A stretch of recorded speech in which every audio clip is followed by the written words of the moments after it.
Hello guys, welcome back to my channel. This is Isha और आज हम देखेंगे 2022 में रिलीज हुई एक थ्रिलर फिल्म जिसका नाम है नो एग्जिट। तो अब ज्यादा देर ना करते हुए कहानी की शुरुआत करते हैं। कहानी की शुरुआत होती है एक रिहैब सेंटर से, जहां कई एडिक्ट्स का ग्रुप बैठा हुआ था। वे अपनी अपनी स्टोरी सबके साथ शेयर कर रहे थे। तभी वहां नर्स आकर बताता है कि उनमें से एक औरत के लिए फोन कॉल है और इस औरत का नाम होता है डार्बी। वो कॉल का आंसर करने जाती है। उसे बताया जाता है कि उसकी मॉम बहुत बीमार है और वे इस वक्त सॉल्ट लेक सिटी के हॉस्पिटल में एडमिट है। उसकी बहन डेविन भी इस वक्त वहीं पर थी। डार्बी ये सब जानने के बाद बहुत परेशान हो जाती है। फिर रात को वो चुपके से अपनी बहन डेविन को कॉल करती है। यहाँ हमें पता चलता है कि डार्बी और उसकी बहन के बीच रिलेशन अच्छे नहीं थे। वो डार्बी का चेहरा तक नहीं देखना चाहती थी, पर डार्बी को उसकी बातों से कोई फर्क नहीं पड़ता, इसलिए वो रिहैब सेंटर से भागने का फैसला करती है। वो वहाँ से एक कार चुरा कर भाग जाती है। रास्ते में जब वो ड्राइव कर रही थी तभी हमें एक फ्लैशबैक दिखाया जाता है, जहाँ वो नशे की हालत में अपनी कार में बेहोश पड़ी थी। एंड देन प्रेजेंट टाइम पर आते हैं, जहाँ एक ऑफिसर डार्बी को बताता है कि यहाँ के सारे रोड्स बंद पड़ चुके हैं क्योंकि कुछ ही देर में एक भयानक तूफान आने वाला है और इसलिए डार्बी को अब पास ही के एक विजिटर सेंटर में रुकना होगा। इसलिए डार्बी भी सेंटर की तरफ चल पड़ती है। जब वो वहाँ पहुंचती है तो देखती है कि वहाँ पहले से ही कई सारे लोग तूफान के थम जाने का इंतजार कर रहे थे। फिर वो रेस्ट रूम में जाती है और अपनी बहन का मैसेज पढ़ती है, जो बेसिकली उसे हॉस्पिटल में आने के लिए मना कर रही थी। डार्बी बहुत ही फ्रस्ट्रेटेड हो जाती है और फिर एक छोटा बैग निकालती है जिसमें ऑफ कोर्स कोकेन था, बट बाद में वो इसे ना लेने का डिसाइड करती है। इसके बाद डार्बी बाहर पार्किंग के पास आ जाती है क्योंकि उसके फोन में सिग्नल नहीं आ रहा था। तभी वहाँ उसे कुछ आवाजें सुनाई देती हैं और देखने पर पता चलता है कि एक कार के अंदर एक छोटी बच्ची को बांधकर रखा गया था। डार्बी कार का दरवाजा खोलने की बहुत कोशिश करती है पर वो लॉक्ड था। तो वो कार की लाइसेंस प्लेट की फोटो क्लिक कर लेती है और उस बच्ची से कहती है कि वो जल्द उसे बचाने वापस आएगी और वो जाकर अपनी कार में बैठ जाती है। डार्बी 911 पर कॉल लगाती है पर उसके फोन में सिग्नल नहीं आ रहा था, तो वो वापस सेंटर में आ जाती है। वो अपने आसपास के लोगों को नोटिस कर रही थी कि उनमें से कोई कल्प्रिट हो सकता है। यहाँ उसकी मुलाकात होती है सैंडी और उसके हस्बैंड एड से। सैंडी एक फॉर्मर नर्स थी और एड पहले मरीन में काम किया करता था। लार्स बहुत ही अजीब था और ऐश जो कि काफी हैंडसम लड़का था। फिर एड सबको सजेस्ट करता है कि उन्हें कार्ड गेम खेलना चाहिए। फिर सब सर्कल में बैठ जाते हैं और वे कार्ड गेम शुरू कर देते हैं और यहाँ डार्बी सबसे पूछ रही थी कि वे कहाँ से हैं, बट इनडायरेक्टली वो किलर का पता लगाना चाहती थी क्योंकि कार की लाइसेंस प्लेट पर निवादा लिखा हुआ था। फिर उसे पता चलता है कि लार्स भी निवादा से है। सेम टाइम पर लार्स कार्ड गेम में हार जाता है। फिर वो पागलों की तरह बिहेव करने लगता है और यहाँ क्लियर हो जाता है कि लार्स मेंटली अनस्टेबल है। फिर डार्बी फिर से रेस्ट रूम चली जाती है और 911 पर उस बच्ची का जिक्र कर और वही लाइसेंस प्लेट की पिक्चर भेज देती है, बट स्टिल उसके फोन में अब भी सिग्नल नहीं था और अब वो समझ जाती है कि अब उसे ही कुछ करना होगा। इसलिए वो एक हथौड़ा लेकर दीवार में छेद करने लगती है जिससे वो रेंग कर दीवार के दूसरी तरफ निकल सके। फिर वो वहाँ से निकलकर वैन की तरफ जाती है और इस बार वो डोर को खोल देती है और अंदर जाकर बच्ची को खोलने की कोशिश करने लगती है। वो वहाँ उस बच्चे के हाथ में एक मेडिकल अलर्ट ब्रेसलेट नोटिस करती है, बट देन तभी वहाँ लार्स आ जाता है और डार्बी खुद को एक ब्लैंकेट से कवर कर लेती है। हालांकि लार्स उस बच्ची से काफी अच्छे से बात कर रहा था। उनकी बातों से पता चलता है कि उस बच्चे का नाम जे है। तभी लार्स कार में कुछ नोटिस करता है और जे पर गुस्सा करने लगता है। तभी डार्बी नोटिस करती है कि लार्स के बैक पॉकेट में एक गन है। फिर लार्स किसी अंकल कैनी से बात करने लगता है। ये वही थे जिसने जे को किडनैप करने के लिए लार्स को कहा था। इसके बाद लार्स जे के लिए कुछ स्नैक्स लेने कार से बाहर चला जाता है। डार्बी को रियलाइज हो गया था कि उसके पास ज्यादा वक्त नहीं है, तो वो जे के पास एक बॉक्स कटर छोड़ देती है और वैन से बाहर निकल जाती है। फिर वो वापस उसी रास्ते के जरिए रेस्ट रूम में चली जाती है। फिर जब लार्स वैन के पास वापस आता है तो वहाँ कई सारे पैरों के निशान देखता है, जिससे उसे शक होता है। इसी बीच ऐश डार्बी को चेक करने रेस्ट रूम में आ जाता है, पर इससे पहले डार्बी उसे कुछ बताती लार्स वहाँ आ जाता है। उसे देखकर डार्बी ऐश को किस करने लगती है। लार्स को अनकंफर्टेबल फील होता है और वो वहाँ से चला जाता है। उसके जाते ही डार्बी ऐश को बताती है कि एक छोटी लड़की को वैन के अंदर बांध कर रखा गया है और लार्स को शायद उस पर शक हो गया है। ऐश भी बहुत परेशान लग रहा था। फिर वो वहाँ से एक नेल गन उठा लेता है और वे दोनों एक प्लान बनाते हैं कि इस बार डार्बी फिर से बाहर जाएगी और इस बार वो इस तरह बिहेव करे कि लार्स उसे फॉलो करे। जब ऐश वहाँ से चला जाता है तो डार्बी एक्स मरीन एड को ये सब बताने का फैसला करती है। फिर डार्बी वापस वैन के अंदर चली जाती है। जे उससे बड़ी मासूमियत से पूछती है कि वे दोनों आदमी उसे कहाँ ले जा रहे हैं और इसका मतलब यहाँ लार्स नहीं बल्कि उसके साथ एक और किडनैपर था। डार्बी बाहर झांक कर देखती है और लार्स और ऐश आपस में बातें कर रहे थे। फिर ऐश एक हैंड गन ले लेता है और लार्स को नील गन पकड़ा देता है। अब वे डार्बी को जान से मारना चाहते थे। वे वैन में चेक करते हैं पर वहाँ कोई नहीं था क्योंकि डार्बी वापस बिल्डिंग में आ चुकी थी। तो ऐश और लार्स भी वापस अंदर चले जाते हैं। ऐश उसे पकड़ लेता है और उसके फोन ले लेता है। वो उसके फोन से अनसेंड मैसेज डिलीट कर देता है, वही जो उसने 911 को भेजा था। फिर वो डार्बी के दूसरे मैसेज पढ़ने लगता है। इससे उसे पता चल जाता है कि डार्बी की फैमिली उसे पसंद नहीं करती और वे नहीं चाहते कि वो हॉस्पिटल में आए। इसी बीच हॉलवे में एड को कुछ अजीब सी फीलिंग आ रही थी, इसलिए वो चेक करने के लिए बाहर चला जाता है। यहाँ ऐश डार्बी से उसकी फैमिली के बारे में कई सारे सवाल पूछ रहा था। इसी बीच डार्बी की बातों से पता चलता है कि उसके फादर ने खुद को शूट कर लिया था। फिर ऐश डार्बी के सर पर गन तान देता है और उसे डराने लगता है। डार्बी भी ऐश को एक चाइल्ड मोलेस्टर कहती है, बट ऐश यहाँ रिवील करता है कि वो ये सब पैसों के लिए कर रहा है क्योंकि जे के फादर बहुत ही अमीर हैं और वे किसी भी हालत में अपनी बच्ची को चाहते हैं। वो ये भी बताता है कि जे एक एडिस्टोन नाम की बीमारी से जूझ रही है। दूसरी तरफ वैन के अंदर जे बॉक्स कटर से अपनी टेप्स को काटने की कोशिश कर रही थी।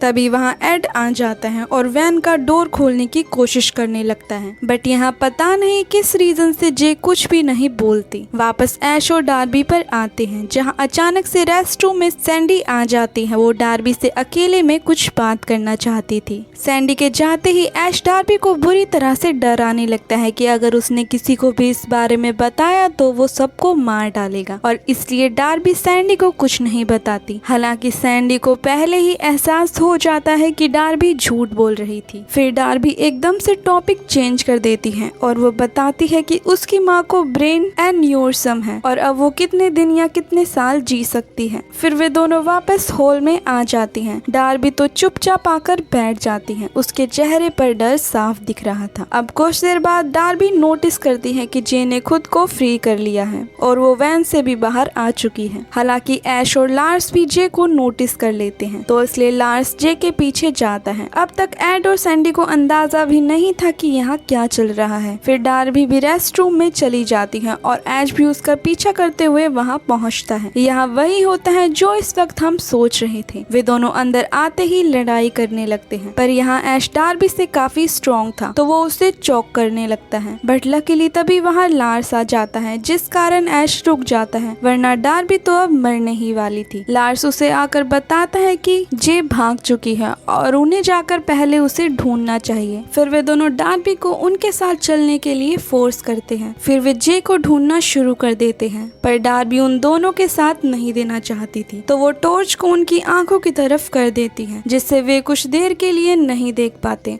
और फायरिंग करना शुरू कर देते हैं। पर डार्बी हील से नीचे चली जाती है। यहाँ कैबिन के अंदर एड और सैंडी गन शॉट की आवाज सुनते हैं और एड बाहर चेक करने के लिए जाता है। यहाँ डार्बी ने छिपने की जगह ढूंढ ली थी और वे दोनों उसे ढूंढने में लगे थे और डार्बी फाइनली उनसे छिपते छिपाते कैबिन तक पहुंच जाती है। इसी बीच एड को जे बाहर पड़ी मिलती है। वो बहुत बुरी हालत में थी तो वो उसे अंदर ले आता है। एड और सैंडी को जे के हाथ में ब्रेसलेट देखकर तुरंत पता चल जाता है कि वो किसी मेडिकल कंडीशन से सफर कर रही थी। सेम टाइम पर डार्बी भी कैबिन में वापस आ जाती है और उन दोनों को सब कुछ बता देती है। तभी ऐश और लार्स भी कैबिन के पास आ जाते हैं और चिल्लाना शुरू कर देते हैं। एड भी जाकर फ्रंट डोर लॉक कर देता है और उन पर वापस से चिल्लाता है कि उसके पास भी एक गन है। इसलिए लार्स और ऐश भी अपने कदमों को थोड़ा पीछे कर लेते हैं। कैबिन के अंदर पता चलता है कि एक्चुअल में एड के पास कोई भी गन नहीं थी। वे दोनों फिर से चिल्लाना शुरू कर देते हैं और बताते हैं कि जे बहुत ही बीमार है और उसे अगर अपनी दवाई नहीं दी गई तो वो मर भी सकती है। कैबिन के अंदर सैंडी, जो कि एक नर्स रह चुकी है, वो जे को चेक करके बताती है कि उसकी हालत बहुत ही खराब है और वे दोनों किडनैपर्स सही कह रहे हैं। पर एड और डार्बी जे को उन दोनों को नहीं सौंपना चाहते थे।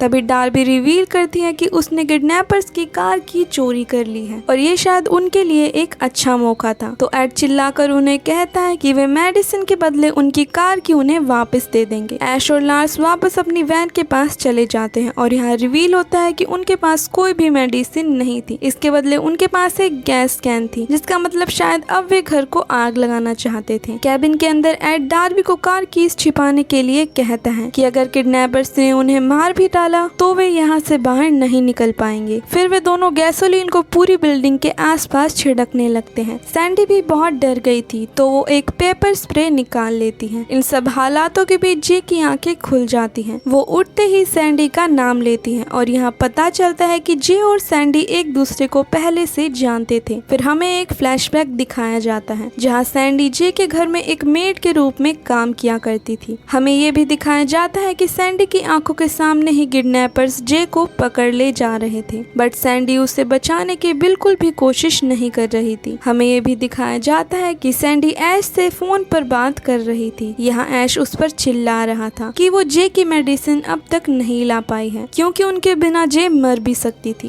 प्रेजेंट टाइम पर आते हैं जहाँ सैंडी वही पेपर स्प्रे डार्बी की आंखों में मार देती है। तभी वे किडनैपर्स भी कैबिन के अंदर वापस आ जाते हैं। अंदर आते ही ऐश सैंडी को मेडिसिन देता है और जे को खिलाने के लिए कहता है। इसके बाद वे तीनों आपस में बातें करने लगते हैं और उनकी बातों से पता चलता है कि ऐश और लार्स जे को वापस नहीं करने वाले थे, बल्कि वे एक ग्रुप का हिस्सा थे जिसके अंदर वे अब जे को किसी और को बेचने वाले थे। यहाँ सैंडी को इस बारे में कोई भी अंदाजा नहीं था तो वो उन्हें ऐसा करने से मना करती है। उसमें उन दोनों से लड़ने की हिम्मत नहीं थी तो वो उन किडनैपर्स को जे को ले जाने के लिए कहती है और बता देती है कि उनकी कार कीज को डार्बी ने कहीं छुपा दिया है। एड उनकी बातों में दखल देता है। तभी ऐश उसे शूट कर देता है और सैंडी को भी शूट कर देता है। यहाँ डार्बी फर्श पर पड़े उस पेपर स्प्रे को लेने की कोशिश कर रही थी पर ऐश आकर उसे मारने लगता है। फिर वो सैंडी के पास आता है जिसमें अभी भी थोड़ी जान बाकी थी तो वो उसे अब बिल्कुल ही खत्म कर देता है। फिर ऐश डार्बी को घसीटते हुए दीवार के पास लाता है और नील गन से उसके हाथों को दीवार से जोड़ देता है। फिर वो लार्स के पास जाता है जो कि रो रहा था क्योंकि उसकी आंखों में पेपर स्प्रे चला गया था, इसलिए वो उसे रेस्ट रूम ले जाता है। यह डार्बी अभी भी बंधी हुई थी। डार्बी अपने हाथों को छुड़ाने की कोशिश करती है पर वो नहीं कर पाती। तभी उसे एक हैमर दिखाई देता है। वो इस तक पहुंचने की कोशिश करती है पर वो काफी दूर था तो वो जे से मदद मांगने का डिसाइड करती है। इसी बीच रेस्ट रूम में ऐश लार्स की आंखों से वो पेपर स्प्रे निकालने की कोशिश कर रहा था। यहाँ लार्स को बिल्कुल यकीन नहीं हो रहा था कि ऐश ने किसी को जान से मार डाला है। दूसरी तरफ जे डार्बी को हैमर दे देती है। उसी टाइम वे दोनों रूम में आ जाते हैं पर डार्बी अभी तक अपने आप को फ्री नहीं कर पाई थी तो वो हैमर को छिपा देती है। ऐश उसके पास आकर कार की इसके बारे में पूछने लगता है पर वो उसे कुछ नहीं बताती। फिर वो डार्बी के फोन में आया न्यू टेक्स्ट पढ़ने लगता है और वो डार्बी के करीब आकर कुछ कहता है जिससे डार्बी रोने लगती है और कुछ नहीं कहती। एंड देन वो टेक्स्ट जो डार्बी ने पुलिस को भेजा था वो उन तक पहुंच चुका था और अब पुलिस जल्दी वहां पहुंचने वाली थी। अब ऐश और लार्स बहुत ही फ्रस्ट्रेटेड हो चुके थे तो ऐश जे के हाथ पर नील गन तान देता है। ये देखकर डार्बी उन्हें कार कीज के बारे में बता देती है कि उसने उन्हें बाथरूम के पास ही बर्फ में कार कीज को दबा दिया था। तो ऐश लार्स के हाथ में नील गन थमाकर डार्बी की बताई जगह पर चला जाता है। यह साफ दिख रहा था कि लार्स ये सब करना नहीं चाहता था। उसके हाथ कांप रहे थे। डार्बी के दिमाग में एक आइडिया आता है। वो जे से हॉल की लाइट बंद करने के लिए कहती है क्योंकि उसे पता था कि लार्स ऐश के जैसा नहीं है और वो उसे चोट नहीं पहुंचाएगा। अब जे भी डार्बी के कहे मुताबिक ही स्विच की तरफ जाने लगती है। लार्स उस पर चिल्लाता है और उसे वापस जाकर बैठ जाने के लिए कहता है। डार्बी इस मौके का फायदा उठाती है और अपने बैग से कोकीन का पैकेट बाहर निकालती है और कोकीन कंज्यूम कर लेती है ताकि उसे अब दर्द का एहसास ना हो। अब जे भी जाकर लाइट्स ऑफ कर देती है। मौके का फायदा उठाते हुए डार्बी अपने हाथ से वो कील निकाल लेती है और लार्स अब भी जे को पकड़ने की कोशिश कर रहा था। जब ऐश वापस रूम में आता है तो देखता है कि डार्बी ने लार्स को गन पॉइंट पर रखा हुआ था। ये देखकर ऑफ कोर्स ऐश डर जाता है। उसकी आंखों में डर साफ दिख रहा था। तभी वहाँ जे आ जाती है और किसी चीज से ऐश पर हमला करती है जिससे उसकी ग्रिप छूट जाती है और नील गन आकर लार्स को लग जाती है और ऐश लार्स के पास चला जाता है और उसे बहुत गिल्टी फील हो रहा था। इसी बीच डार्बी और जे बाहर आकर उसकी कार में बैठ जाती हैं। यहाँ ऐश लार्स को चलने में मदद कर रहा था। तभी लार्स बेहोश होकर गिर जाता है। यहाँ नेल गन के शूट से उसके सर पर गहरी चोट लगी थी जिसके कारण वो अब मर चुका था। अब जब लार्स मर चुका था तो ऐश पागल सा हो जाता है। वो डार्बी से बदला लेना चाहता था। वो बाहर आकर कार पर लगातार फायरिंग करने लगता है और फाइनली फायरिंग से कार का एक टायर फट जाता है जिससे डार्बी की कार क्रैश हो जाती है। डार्बी और जे कार में बेहोश पड़े थे तो ऐश बिल्डिंग को आग लगाने का फैसला करता है। फिर वो डार्बी की कार की तरफ जाने लगता है। तभी वहाँ एक ऑफिसर आकर उसे इन्फॉर्म करता है कि वो व्हीकल से दूर रहे। अब डार्बी को भी होश आ चुका था। वो कार से एक स्क्रू ड्राइवर और गन उठाती है और ऐश को शूट कर देती है। ऑफिसर डार्बी पर गन ताने हुआ था। वो उसे समझाने की कोशिश कर रही थी कि यहाँ क्या चल रहा है बट ऑफिसर उसे शूट कर देता है। यहाँ ऐश जो कि अभी भी जिंदा था वो गन उठाता है और ऑफिसर को ही शूट कर देता है। फिर ऐश डार्बी की तरफ गन पॉइंट करता है पर उसे कुछ देर में रियलाइज होता है कि ऑफिसर अभी भी जिंदा था तो वो नेल गन उठाता है और उसे तब तक मारता है जब तक वो मर नहीं जाता। फिर वो ऑफिसर की गन लेकर दोबारा डार्बी के पास आता है बट देन डार्बी स्क्रू ड्राइवर की मदद से उसे जान से मार डालती है। फिर वो रेंगते हुए डेड ऑफिसर के रेडियो तक पहुंचती है और बेहोश होने से पहले किसी को मदद के लिए बुला लेती है। नेक्स्ट सीन में डार्बी को रिहैब सेंटर में दिखाया जाता है और पता चलता है कि उस इंसिडेंट को हुए 1 महीना बीत चुका है। जब वो अपने रूम में आती है तो वहाँ हमें किसी बच्चे के कई सारी ड्राइंग्स दिखाई जाती हैं जो ये डिपिक्ट करता है कि वो अब भी जे के टच में थी। तभी नर्स उसे आकर बताता है कि उससे मिलने कोई आया है। वो लॉबी में पहुंचती है और अपनी बहन डेवन को बैठा पाती है जो शायद फिर से उसके साथ रिलेशनशिप बनाना चाहती थी। डार्बी फिर स्माइल करती है और इसी के साथ ये मूवी एंड हो जाती है। तो गाइस आपको ये मूवी कैसी लगी write down in the comment section. तो अब मिलते हैं अगली वीडियो में, तब तक के लिए just wait and take care.